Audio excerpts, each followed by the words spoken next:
Hello everyone, especially hello mga ka-PE. So it's me again. I'm Sir RJ Mendoza and I would like to welcome you to our another episode of our online kwentuhan.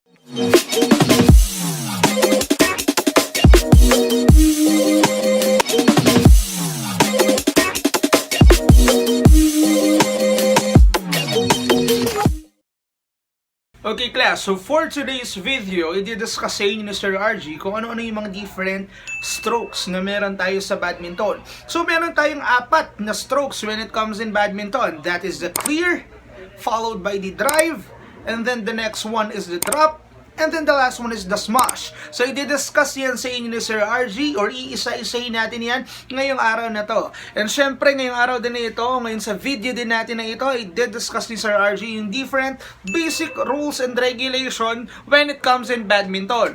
Pag sinabi nating basic, ito lang yung common when it comes in badminton. Okay, so sounds exciting, right? So syempre meron din naman pin-provide si Sir RG ng mga different videos na kung saan papakita dito sa mga video na to on how to execute that particular stroke. Okay? So ipapakita dito sa video na to kung paano ba i-execute yung different strokes na meron tayo. Okay, so I know na medyo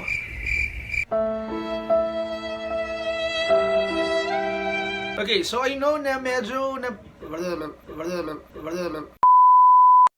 know na iba sa inyo aware na sa different rules and regulation when it comes in badminton. I know na iba sa atin is athlete or talagang naglalaro na ng badminton before. Okay, so this is also another opportunity for you to know what is the basic rules and regulations when it comes in badminton. And as a player, alam dapat natin on how to execute that particular rules and regulation.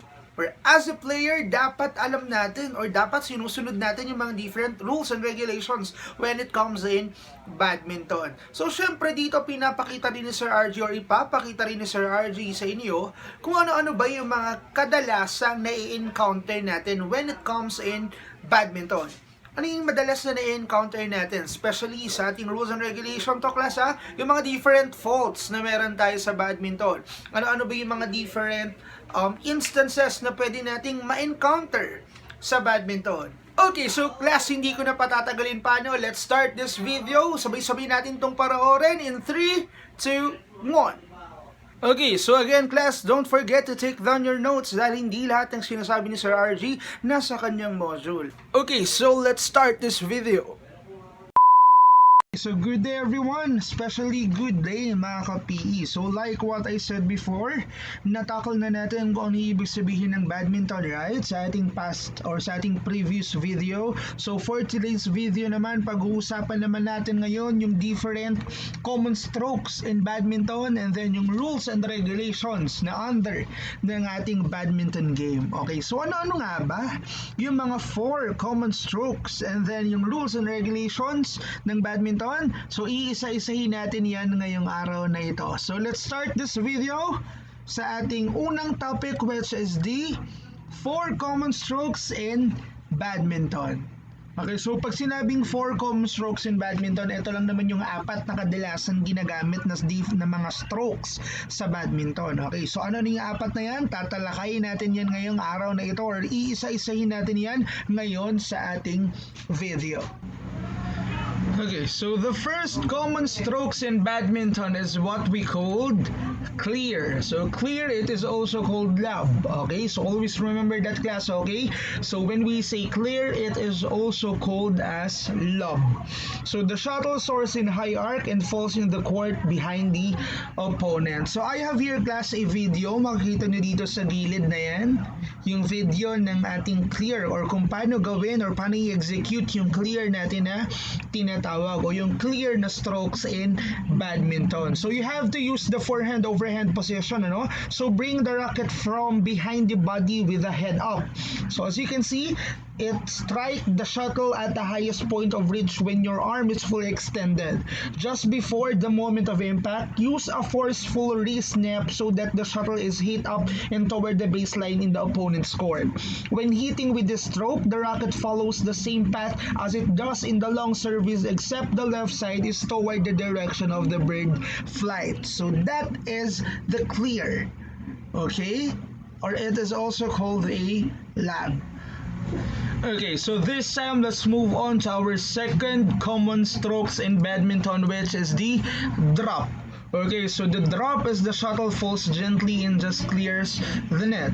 So the flight of the bird is relatively slow and it is hit using the forehand and backhand side with accuracy.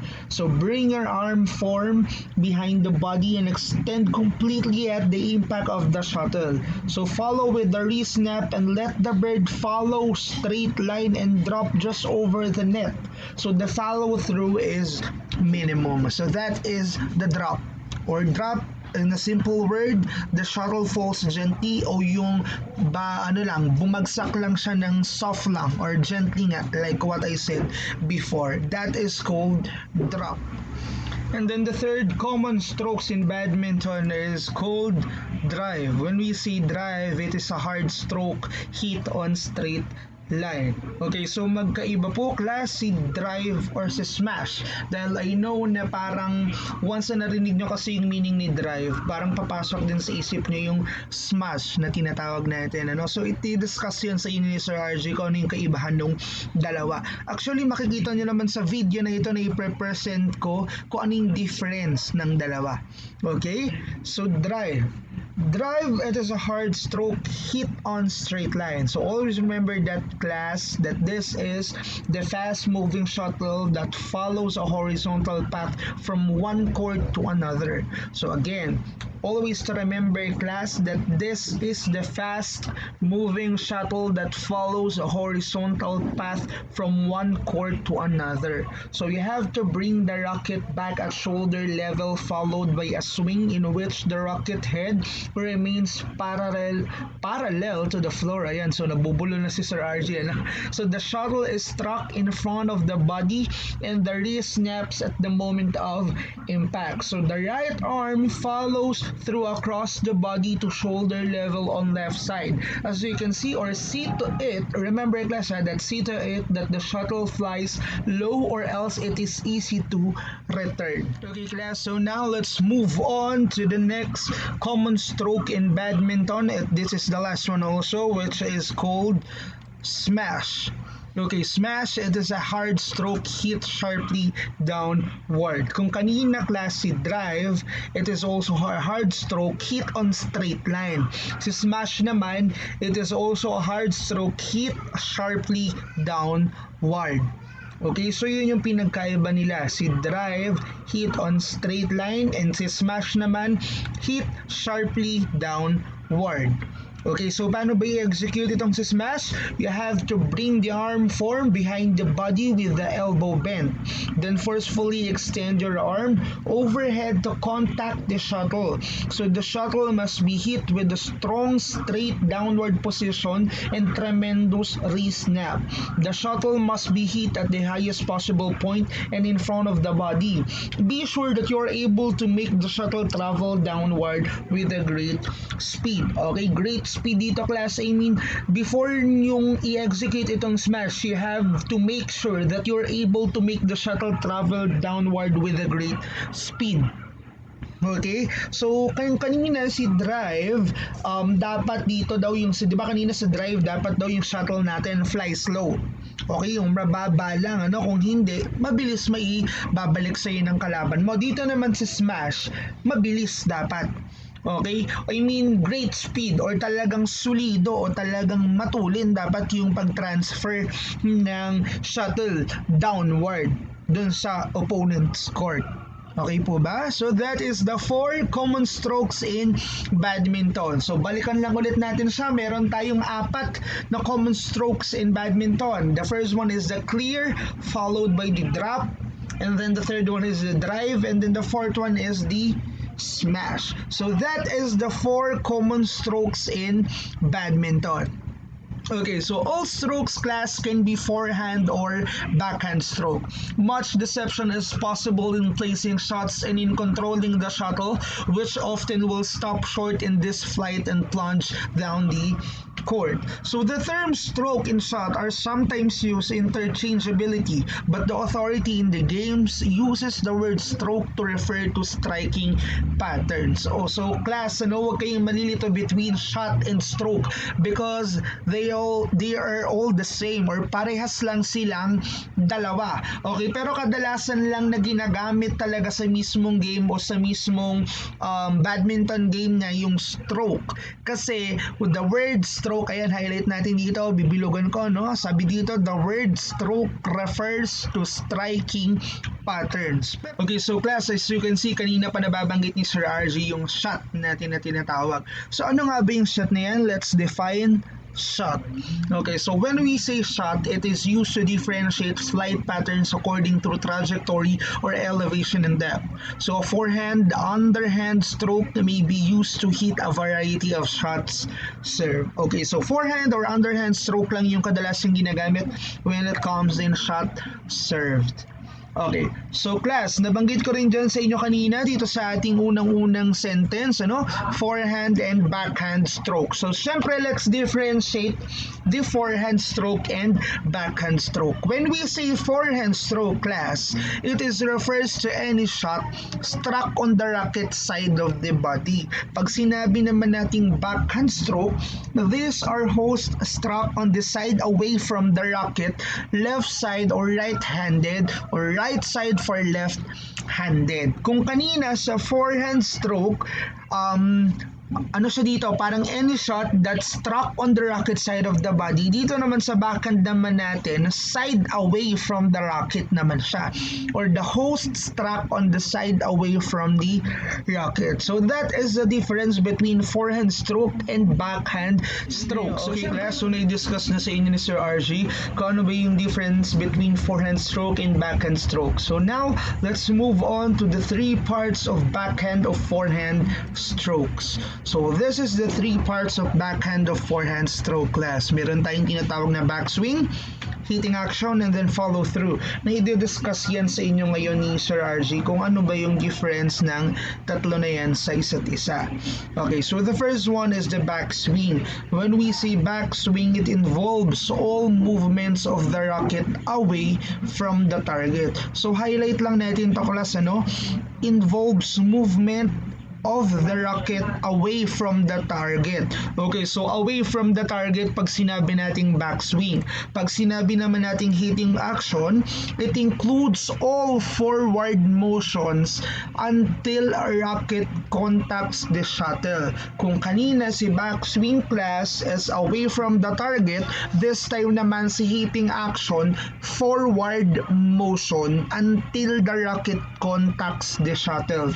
More on forward motions ito or more on sa harap or pasulong yung tira dapat natin. Okay, and then the last one is the follow through. When we say follow through, it is also involves all movements from control, contact until the player is in a back position to wait the opponent's next shot. Okay, so balikan lang ulit natin. Pag sinabi nating si backswing, it is involved movement also but away from the racket naman, okay? Or the racket away from the target. Pag sinabi nating hitting action naman, class, it is all about the forward motions. Pag sinabi naman nating follow through, class, it involves also the movement from control contact until the player is in the back position to wait the opponent's next shot. Okay, class, so the next one, it is the primary source of power hitting action is the acceleration of the hand and the racket. So these movements are primarily responsible for acceleration. So ito yung mga different movements natin na nagkakaroon tayo ng acceleration or involve yung acceleration natin na tinatawag when it comes in badminton or what we call the acceleration of the hand and the racket.